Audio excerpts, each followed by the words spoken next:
ಸಾಕಷ್ಟು ವಿಚಾರಗಳ ಚರ್ಚೆ ಆಯಿತು. ಒಳಗಿನವರು ಹೊರಗಿನವರು ಅನಿಸ್ತಕ್ಕಂಥ ಚರ್ಚೆ ಇರ್ಬೋದು, ವೈಯಕ್ತಿಕ ಟೀಕೆಗಳಿರ್ಬೋದು. ಈಗೆಲ್ಲ ಚುನಾವಣೆ ಮುಗಿದಿದೆ. ಈಗ ಏನು ಅನಿಸ್ತಿದೆ ಸರ್ ಕ್ಷೇತ್ರದಲ್ಲಿ ಚುನಾವಣಾ ಪ್ರಚಾರದಲ್ಲಿ ಬಂದಂಥ ವಿಚಾರಗಳು ಎಲ್ಲ ಒಂದ್ ಕಡೆ ವೈಯಕ್ತಿಕ ಟೀಕೆ ಹಂತಕ್ಕೆ ಹೋಗಿದ್ದು?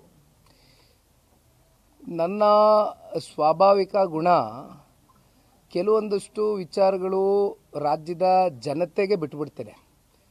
ನಾನು ಚುನಾವಣೆ ಆಯಿತು, ಈಗ ನಾನು ಏನು ಬೇಕಾದ್ರೂ ಮಾತಾಡ್ಬೋದು, ಚುನಾವಣೆ ಸಂದರ್ಭದಲ್ಲಿ ನಾನು ಬಾಯಿ ಕಟ್ಟಿದ್ದೆ ಅಂತಕ್ಕಂಥದ್ದು ಪ್ರಶ್ನೆ ಅಲ್ಲ.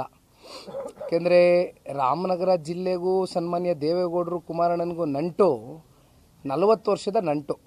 83ರಲ್ಲಿ ಸನ್ಮಾನ್ಯ ದೇವೇಗೌಡರು ಪ್ರಥಮವಾಗಿ ಪಾದಾರ್ಪಣೆ ಮಾಡಿದ್ದು ರಾಮನಗರ ಜಿಲ್ಲೆಗೆ. ನಾನು ಹುಟ್ಟಿದ್ದೆ 88ನೇ ಇಸ್ವಿ.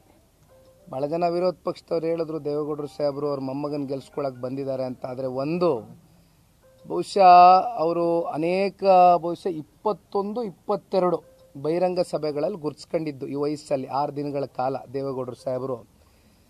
ಅಲ್ಲಿ ದೇವೇಗೌಡರು ಸಾಹೇಬರ ಸಮಕಾಲದ ಇವತ್ತು ಏನು ನಮ್ಮ ಅಜ್ಜಿ ವಯಸ್ಸಿನ ಕೆಲವೊಂದಷ್ಟು ತಾಯಂದ್ರುಗಳು ದೇವೇಗೌಡರು ಸಾಹೇಬ್ರಿಗೆ ಮುದ್ದೆ ಉಪ್ಸಾರು ನಾವು ಕರೆದು ಊಟ ಹಾಕಿದ್ವು ಅಂತಕ್ಕಂಥದ್ದನ್ನ ಸ್ಮರಿಸ್ಕೊಳ್ತಕ್ಕಂಥ ತಾಲೂಕದು ಚನ್ನಪಟ್ಟಣ ತಾಲೂಕು. ಈ ರೀತಿ ಒಂದು ಅವಿನಾಭಾವ, ಒಂದು ಭಾವನಾತ್ಮಕವಾದಂಥ ಒಂದು ಸಂಬಂಧ, ಒಂದು ಸಂಪರ್ಕ ಹೊಂದ್ಕೊಂಡಿದ್ದೇವೆ.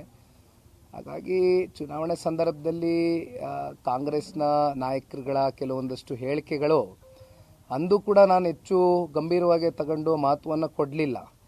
ಇವತ್ತು ಕೂಡ ನಾನು ಅದನ್ನು ಗಂಭೀರವಾಗಿ ತಗೊಳ್ಳೋದು ಇಲ್ಲ, ಅದಕ್ಕೆ ಮಹತ್ವನೂ ಕೊಡಲ್ಲ. ಅದಕ್ಕೆ ಪ್ರತಿ ಉತ್ತರ ಕ್ಷೇತ್ರದ ಜನತೆನೇ ಕೊಟ್ಟಿದ್ದಾರೆ ಅಂತಕ್ಕಂಥದ್ದನ್ನ ದೃಢವಾಗಿ ನಂಬಿದ್ದೀನಿ.